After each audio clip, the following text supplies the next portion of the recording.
जय हिंद। आज class 10th Bihar board English panorama के पहले चैप्टर को पढ़ने वाले हैं, जिसका नाम है द पेस फॉर लिविंग, जिसका अर्थ होता है जीवन जीने की गति या जीवन जीने की रफ्तार। इसे आरसी हचिंसन के द्वारा लिखा गया है। तो चलिए शुरू करते हैं आज के वीडियो को।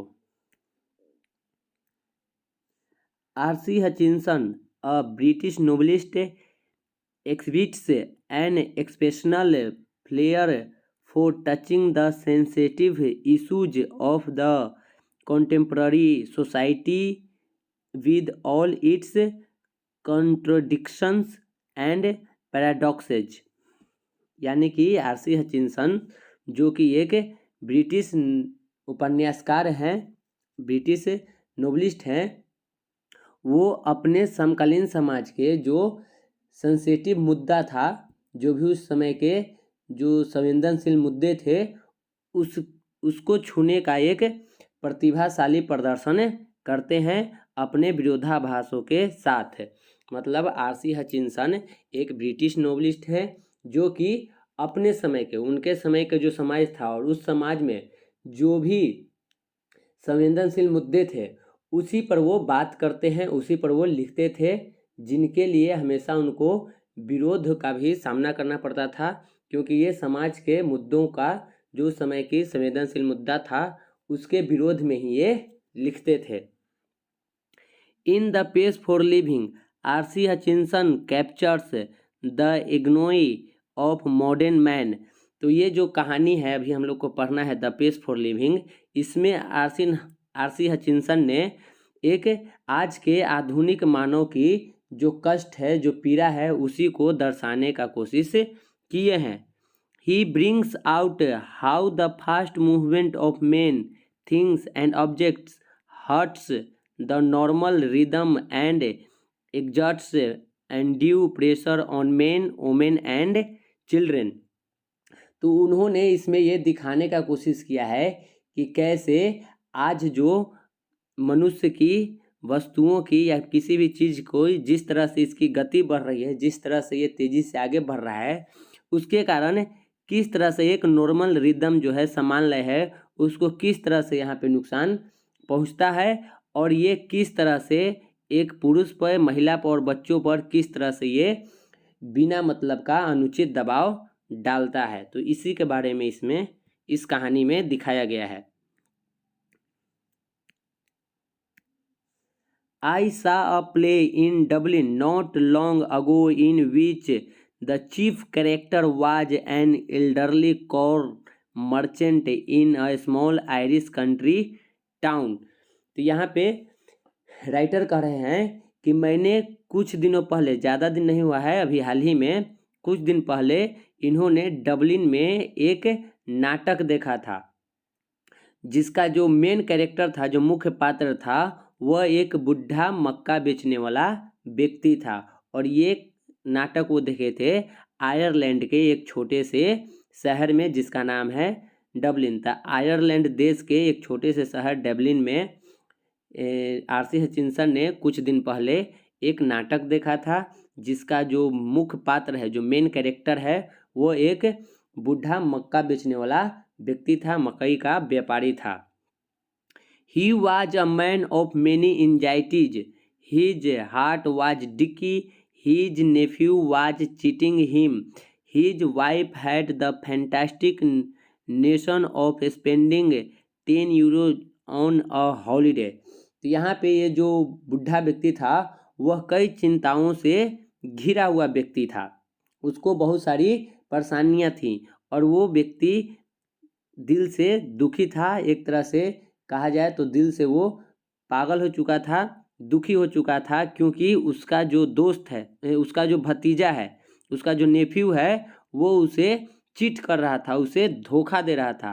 तो उस बूढ़े व्यक्ति का दुख का एक कारण ये था कि उसका जो नेफ्यू, भतीजा है, वो उसे चीट कर रहा था, और उसकी जो पत्नी है, उसकी जो वाइफ है, उसे एक हॉलीडे में, एक छुट्टी में 10 यूरो तक खर्च करने का शौक था। तो इतना तक के वो शानदार शौक रखती थी खर्च करने का, जो कि वो नहीं जुटा पाता था। तो इन सब कारणों से यह बहुत ही दुखी था। Altogether, the pace of life was getting too much for him, and in a moment of despair he uttered a great cry from the heart. तो इन सब कारणों से इसका जो जीवन है वो कुल मिलाकर देखा जाए तो इसके जीवन की जो गति है वो बहुत तेज होती जा रही थी और उसको निराशापन बहुत ज़्यादा था। और उस निराशेपन में अचानक से वो जोर से उसके आवाज़ से जोर से एक आवाज़ निकलती है, वो चिल्ला करके कुछ बोलता है। They tell me there is an aeroplane now that goes at 1000 miles an hour, now that's too fast. तो उसके दिल से एक चीख निकलती है और चीख में वो क्या बोलता है कि वे मुझे बताते हैं कि अब एक हवाई जहाज है जो 1 घंटे में 1000 मील की दूरी तय करता है। अब वह बहुत तेज है। नाउ दैट्स टू फास्ट, अब वो बहुत तेज है। तो यहाँ पे जो वो बुढ़ा व्यापारी है मकई का, उसके दिल से ये आवाज़ निकलता है। ऐसे देखा जाए तो यहाँ पे एक बयान के रूप में है, एक मजाक के रूप में है कि यहाँ पे इसके जीवन में इतना सारा दुख है तो फिर ये ऐसा बात क्यों कर रहा है। तो आयरलैंड के लोगों में एक ख़ास बात होती है कि वे लोग किसी भी चीज़ का जब एग्जाम्पल देते हैं, उदाहरण देते हैं, तो वो उटपटांग सा उदाहरण देते हैं। जैसे कि यहाँ पे वो जो उदाहरण दिया है कि एक हवाई है जो 1000 मील प्रति घंटे की रफ्तार से चलता है, अब वो बहुत तेज है। इसके कहने का मतलब उसके जीवन से है कि यहाँ पे उसकी जीवन भी कुछ उसी तरह से रफ्तार पकड़ रहा है और वो उन चीज़ों को संभाल नहीं पा रहा है। तो एक तरह से ये यहाँ पे इस चीज़ को एक एग्जाम्पल दे करके दिखाने की कोशिश किया है अपने जीवन की घटनाओं को। For me that was the most enchanting line in the play. The man's complaint was so gloriously irrelevant to his own situation. तो यहाँ पे राइटर कहता है कि ये जो लाइन है, जो यहाँ से ये लाइन बोला था वो बुढ़ा व्यक्ति कि they tell me that there's an aeroplane now that goes at 1000 miles an hour, now that's too fast. ये लाइन राइटर के लिए बहुत ही, यहाँ पे इस लाइन से राइटर जो है वो बहुत ज़्यादा प्रभावित हुआ था। इस लाइन ने उसे बहुत प्रभावित किया। वो कहता है कि यह लाइन, नाटक की यह लाइन मेरे लिए सबसे मनमोहक पंक्ति थी, क्योंकि यहाँ पे जो आदमी है वो एग्जाम्पल के तौर पर वो एक कंप्लेन कर रहा था अपने सिचुएशन के, तो उसके जो स्थिति थी उसी को इस एग्जाम्पल के अनुसार वो दिखाना चाह रहा था। And besides being comic it struck me as a perfect illustration of the way the Irish get a suitable truths by the most unlikely approaches you saw what the old fool meant. तो यहाँ पे ये एक writer कहता है कि यहाँ से मुझे ये भी विश्वास इस राइटर को जाता है कि हाँ सचमुच में आयरिश लोग मूर्खतापूर्ण बात करके, जैसे कि यहाँ पे हम लोग देखें कि ये जो बुढ़ा व्यक्ति है वो किस तरह से मूर्खतापूर्ण बात किया, लेकिन अगर उस बात की गहराई में जाया जाए और उसको उस हवाई जहाज़ की रफ्तार और उस बुढ़े व्यक्ति की जीवन की रफ्तार को अगर गहराई में जाकर देखा जाए तो दोनों एक दूसरे से मिलता है, एक दूसरे को में दोनों में सिमिलरिटीज दिखते हैं। तो यहाँ पे राइटर को इस बात का भरोसा हो जाता है, वो इस बात को मान लेता है कि लोग जो कहते हैं कि आयरिश लोग मूर्खतापूर्ण बातों के साथ भी अच्छे उदाहरण देते हैं वो सही है, जैसे कि यहाँ पे एक बुढ़ा व्यक्ति ने ये उदाहरण दिया है।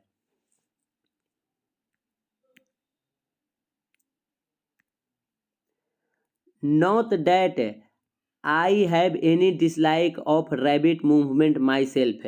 राइटर कहता है कि मुझे इससे कोई प्रॉब्लम नहीं है, मतलब कि ऐसा नहीं है कि राइटर साहब को जो ये तीव्र गति है, जो ये रैपिड मूवमेंट हो रहा है, इतनी तेज़ी से हम लोग जो आगे बढ़ रहे हैं वो इन्हें पसंद नहीं है।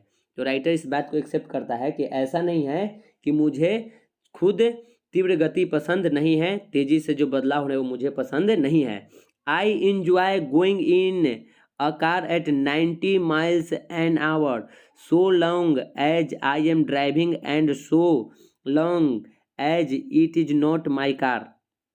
तो यहाँ पे राइटर कह रहा है कि मुझे खुद भी पसंद है यदि मैं गाड़ी को 90 मील प्रति आवर के प्रति घंटा के रफ्तार से अगर मैं गाड़ी चलाता हूँ तो ये मुझे भी ये रफ्तार पसंद है अगर वो गाड़ी मैं खुद चला रहा हूँ तब और वो गाड़ी मेरा ना हो तब। यानी कि यहाँ पे जो लेखक हैं आर.सी. हचिंसन उन्हें भी तेज रफ्तार पसंद है, उनको 90 मील प्रति घंटा के रफ्तार से गाड़ी चलाना पसंद है, लेकिन इसमें दो शर्त है। पहला कि वो गाड़ी खुद चला रहे हों और दूसरा कि वो गाड़ी उनकी खुद की न हो किसी और की हो। तो इस तरह से उन्हें भी ये पसंद है। I adore the machines that hurl you about at Battersea to dine in London and lunch in New York next day seems to me a most satisfactory experience। तो यहाँ पे राइटर कहते हैं कि इनको भी अच्छा लगता है, ये बोलते हैं कि मैं उन मशीनों की सराहना करता हूँ जो यहाँ पे बैटरसी में आपको परेशान करती है। तो यहाँ पे एक जगह का नाम दिया गया है बैटरसी। यहाँ पे बोल रहे हैं कि मैं उन मशीनों को सराहना करता हूँ जो बैटरसी में आपको परेशान करती है। इनको पसंद है क्या? तो लंदन में भोजन करना और अगले दिन के दोपहर न्यूयॉर्क में इनको लंच करना ये पसंद है। तो ये चाहते हैं कि हम रात के खाना लंदन में करें और अगले दिन सुबह का जो लंच है वो हम न्यूयॉर्क में करें। तो लंदन और न्यूयॉर्क में बहुत ज़्यादा दूरी है और ये दूरी हम तेज़ रफ्तार से ही कंप्लीट कर सकते हैं। तो यहाँ पे राइटर साहब को ये पसंद है, उनको अच्छा लगता है, उनको कहते हैं कि ये मेरे लिए संतोषजनक अनुभव लगता है कि मैं लंदन में भोजन करूँ रात के और अगले दिन दोपहर का भोजन मैं न्यूयॉर्क में करूँ, ये मुझे अच्छा लगता है। यानी कि तेज़ रफ्तार इन्हें भी पसंद है। I admit it excludes all the real pleasures of travel, the sort of fun you get from a country bus in Somerset or Spain, but it gives you a superficial sense of drama। तो यहाँ पे कहते हैं वो कि मैं मानता हूँ कि इसमें यात्रा के सभी वास्तविक आनंद शामिल नहीं है। यानी कि यहाँ पे कहते हैं कि मैं इस बात को मानता हूँ कि यदि हम तेज़ रफ्तार से गति करें, यात्रा करें, तो यात्रा के जो सभी सुख हैं वो इसमें नहीं मिल पाता है। जैसा कि आपको समरसेट या स्पेन में एक देसी बस में मिलता है। मतलब कि जिस तरह से यहाँ पे समरसेट एक जगह का नाम है, तो कह रहे हैं कि जिस तरह से समरसेट में बस में घूमने में मज़ा आता है, स्पेन में बस में घूमने में मज़ा आता है, वो मज़ा लंदन से न्यूयॉर्क आने में नहीं मिलेगा, वो आनंद नहीं मिलेगा। तो तीव्र गति में हम कुछ आनंद को भी खो देते हैं। It was a sort of excitement but it give you a superficial sense of drama. It was a sort of statement our ancestors had to do without, and we might just as well accept it gratefully। तो यहाँ पे कहते हैं लेकिन यह आपको एक सतही एहसास देता है।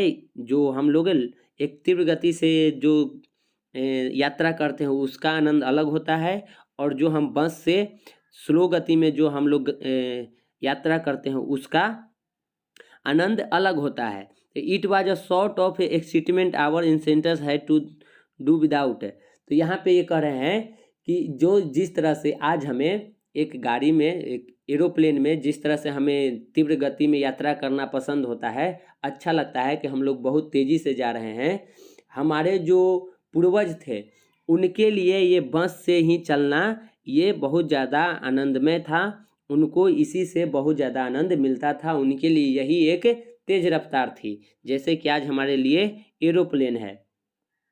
No where speed becomes something unfriendly to me is where the mental activities of our time tend as they naturally do to follow the pace of the machines. तो कहते हैं नहीं नहीं, जहाँ गति मेरे लिए कुछ प्रतिकूल हो जाती है वहाँ हमारे समय की मानसिक गतिविधियाँ मशीनों के गति के अनुसरण करने लगती है। तो यहाँ पे ये कहते हैं कि जहाँ पे गति प्रतिकूल हो जाती है वहाँ हमारे जो समय की मानसिक गतिविधियाँ हैं वो वहाँ पे मशीन अपना अनुसरण करने लगती है, जैसा कि स्वाभाविक रूप से करते हैं। तो इस तरह से यहाँ पे ये दिखाने का कोशिश किए हैं। I speak with prejudice because I belong to the tribe of slow thinkers.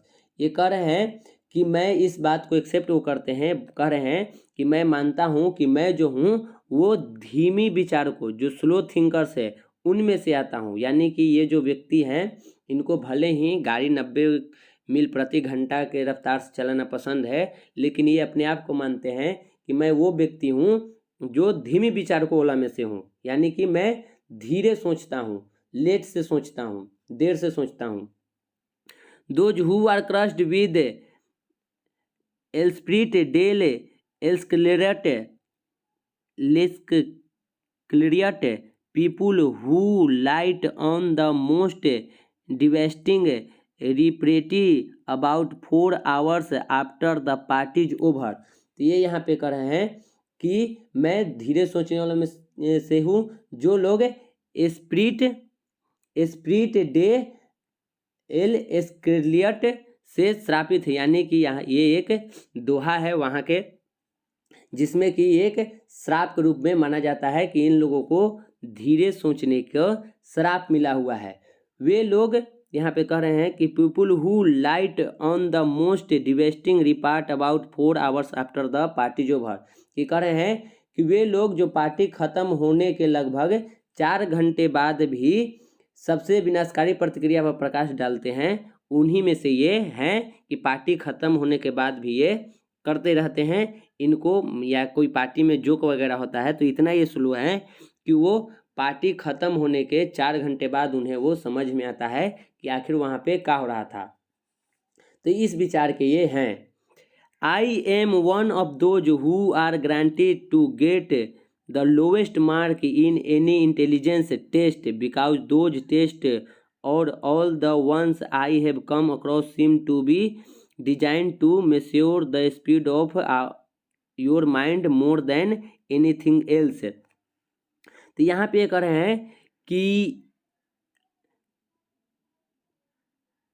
I am one of those who are granted to get the lowest mark. यानी कि मैं उनमें से हूँ जिनका सबसे कम मार्क्स आएगा यदि किसी तरह के यहाँ पे इंटेलिजेंस टेस्ट हो। यानी कि राइटर अपने आप को इतना स्लो थिंकर्स मान रहा है कि ये कह रहा है कि यदि इंटेलिजेंस की मतलब कि बुद्धि को चेक करने के लिए एक टेस्ट रखा जाए तो उस टेस्ट में ये सबसे पीछे आएंगे, सबसे कम नंबर इन्हीं का आएगा, क्योंकि दोज टेस्ट और all the ones I have come across seem to be design to measure the speed of your mind more than anything else. तो यहाँ पे इनको कम मार्क्स आने का वजह ये नहीं है कि इनको से वो सवाल सॉल्व नहीं होगा, बल्कि ये कह रहे हैं कि मेरे साथ ऐसा इसलिए होगा क्योंकि ये जो टेस्ट होगा वो पूरे तरह से डिजाइन किया जाएगा दिमाग के स्पीड को मापने के लिए कि किसका दिमाग कितना फास्ट काम कर रहा है, इससे ज़्यादा कुछ नहीं होगा। और मैं स्लो थिंकर्स में से हूँ, इसलिए मेरा मार्क्स कम आएगा, मैं सबसे पीछे आऊँगा। Obviously, we slow thinkers are terribly handicapped in the business of getting a living। तो यहाँ पे कह रहे हैं कि जाहिर है कि हम धीमी सोच वाले जीविकोपार्जन के व्यवसाय में बुरी तरह अक्षम हैं। तो इस लाइन का मतलब होता है कि जाहिर सी बात है कि हम स्लो थिंकर्स जो हैं वो इस बात में बहुत ही मतलब कि धीमी सोच वाले लोग हैं, और इस कारण से हम लोग अपने जीविकोपार्जन के लिए जो भी बिजनेस करते हैं, व्यवसाय करते हैं, उसमें भी हम लोग एक तरह से यहाँ पे अक्षम हैं, पीछे हैं। But what I am thinking about just now is not so much the practical use of one's mind as it use for enjoyment. लेकिन कह रहे हैं कि लेकिन अभी मैं जिस बारे में सोच रहा हूँ वह किसी के दिमाग का व्यवहारिक उपयोग नहीं है, प्रैक्टिकल यूज नहीं है, बल्कि आनंद के लिए इसका उपयोग है।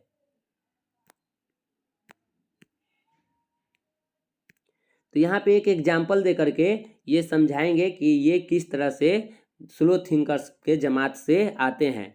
As an example, when I go to the cinema I find myself in hopeless fog and after 2 or 3 minutes I have to turn to my wife for enlightenment. तो यहाँ पे कह रहे हैं कि उदाहरण के तौर पर जब मैं कभी सिनेमा देखने जाता हूँ तो खुद को निराशाजनक एक कोहरे में पाता हूँ। मतलब कि यहाँ पे राइटर साहब यदि कभी फिल्म देखने के लिए जाते हैं तो वहाँ पे ये खुद को निराश पाते हैं, होपलेस पाते हैं, और कहते हैं कि 2 और 3 मिनट के बाद मुझे आत्मज्ञान के लिए, ये जानने के लिए कि फिल्म में क्या हो रहा है, इसके लिए उनको अपनी पत्नी के पास जाना पड़ता है। यानी कि ये इतने स्लो थिंकर्स हैं कि ये भी नहीं समझ पाते हैं कि फिल्म में क्या चल रहा है, और हर 2-3 मिनट पर वो अपने पत्नी की ओर मुड़ते हैं और उनसे पूछते हैं कि फिल्म में क्या हो रहा है। आई विस्पर, मैं फुसफुसाता हूँ, is this the same girl as the one we saw at the beginning. पूछते हैं फुसफुसाते हुए अपनी पत्नी से कि क्या यह वही लड़की है जिसे हमने शुरुआत में देखा था। एंड सी विस्पर बैक, और तब उनकी पत्नी फुसफुसाते हुए उनसे कहती है, no there are 3 girls in this film, a tall blonde, a short blonde and a medium size brunette. तो वो उनकी पत्नी जो है वो फुसफुसाते हुए उनको बताती है कि नहीं, ये वो लड़की नहीं है, इस फिल्म में कुल 3 लड़कियां हैं, जिसमें से एक लड़की लंबी और गोरी है, दूसरी लड़की छोटी है और गोरी है, और जो तीसरी है वो एक मीडियम साइज की है और वो थोड़ा सा सांवली की है। तो इस तरह से वो बताते हैं कि इस तरह की 3 लड़कियां इस फिल्म में है। कॉल देम ABC, और वो उनकी पत्नी जो है वो राइटर को बताती है कि उनका नाम चिन्हने के लिए, पहचानने के लिए, कि उनका नाम रख दो ABC। तो इस तरह से उसको नाम रख दिया जाता है। The hero is that man who takes his hat off when he comes indoors. तो यहाँ पे बताती है कि ये जो 3 लड़कियों के बारे में कि इनका नाम रख दो ABC। इसके बाद बताती है कि इस फिल्म का हीरो वह है जो कमरे में घुसते वक्त अपनी टोपी निकाली थी, तो वो इस फिल्म का हीरो है। तो ये सब उनकी पत्नी बताती है। उन्हें फिल्म में समझ में नहीं आता है कि क्या चल रहा है, लड़कियां जो हीरोइन है वो एक ही हैं कि 3 है, इतना भी उनको समझ में नहीं आता है, इतना वो स्लो थिंकर्स हैं। He is going to fall in love with girls BCA in that order. उसके बाद बताती है कि जो हीरो है वो उसको तीनों हीरोइन से प्यार होगा।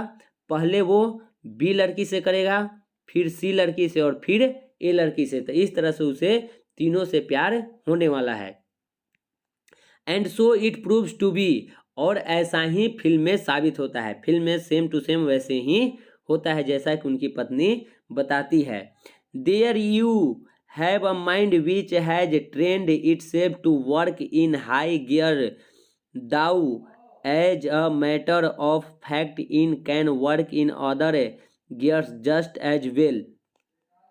तो यहाँ पे राइटर बता रहे हैं कि आपके पास एक दिमाग है जिसने खुद को ऊंचे गियर में काम करने के लिए प्रशिक्षित किया गया है, हालांकि वास्तव में यह अन्य गियर में भी काम कर सकता है। तो हमारा आज का जो जनरेशन है वो लोग अपने आप को हाई गियर में रखना चाहते हैं, खुद को वो हमेशा ऊंचे गियर में रखना चाहते हैं, जबकि अगर हम चाहें तो इसे किसी और गियर में भी, मतलब सामान्य रूप से भी हम अपने दिमाग को काम कर सकते हैं। लेकिन आज के जो जनरेशन है उसमें हर कोई अपने दिमाग को फास्ट करना चाहता है, ऊंचे गियर में रखना चाहता है। But my point is that most of my fellow patients in the cinema do think fast enough to keep up comfortably with rapid changes of scene and action. तो यहाँ पे कह रहे हैं कि यहाँ पे कि मेरा कहना यह है कि मेरे अधिकांश साथी यहाँ पे जो सिनेमा के आदी हैं, पेशेंट्स हैं, वो लोग इतनी तेज़ी से सोचते हैं कि वो तुरंत बता देते हैं कि इस दृश्य में क्या होने वाला है और उस दृश्य में क्या होने वाला है, किस दृश्य में कौन सा होगा, कौन सा एक्शन होगा, कौन सा कार्य होगा, वो लोग बता देते हैं, लेकिन राइटर ये नहीं बता पाते हैं। They think much faster than people did 30 years ago. तो वे 30 साल पहले के लोगों की तुलना में बहुत तेज़ी से सोचते हैं। तो यहाँ पे वो बता रहे हैं कि जिस तरह से ये फिल्म देखने गए हैं तो इनको ये फिल्म लेट से समझ में आती है, लेकिन जो नया जनरेशन है वो उस फिल्म को तुरंत समझ जाता है और उसे ये भी पता होता है कि कब एक्शन होने वाला है, कब रोमांस होने वाला है, तो हर एक स्किन को वो समझता है, परंतु ये नहीं समझ पाते हैं। तो ये कहते हैं कि जो आज की जनरेशन है वो फास्ट सोचती है आज से 30 साल पहले की जनरेशन से, तो उनको ये सब चीज़ समझ में आता है। Possibly because those who do not think fast in the high street nowadays may not get another chance in this world to think at all. तो कहते हैं वो कि संभवतः ऐसा इसलिए होता है क्योंकि जो लोग आजकल तेज़ी से नहीं सोचते हैं उन्हें इस दुनिया में दोबारा मौका नहीं मिलता है कि वो फिर से उसके बारे में सोचे। तो आज की दुनिया इतना फास्ट हो गई है, इतना तीव्र हो गई है, तेज हो गई है कि यदि हम तेज ना चलें तो हम लोग पीछे रह जाएंगे और हमें दोबारा मौका भी नहीं मिलेगा उसके बारे में सोचने के लिए, उसमें सुधार करने के लिए। तो यही था आज के ये द पेस फॉर लिविंग, जीवन की रफ्तार, जिसमें ये दिखाया गया है कि कैसे मनुष्य के जीवन तेज़ी से आगे बढ़ रहा है और ये किस तरह से एक ऐसे परेशानी में डाल रहा है जो कहीं से अनुचित नहीं है, उसकी ज़रूरत नहीं है, फिर भी मनुष्य अपने आप को परेशानी में रख रहा है। तो यही थे आज के इस चैप्टर में। मिलते हैं नेक्स्ट वीडियो में। जय हिंद।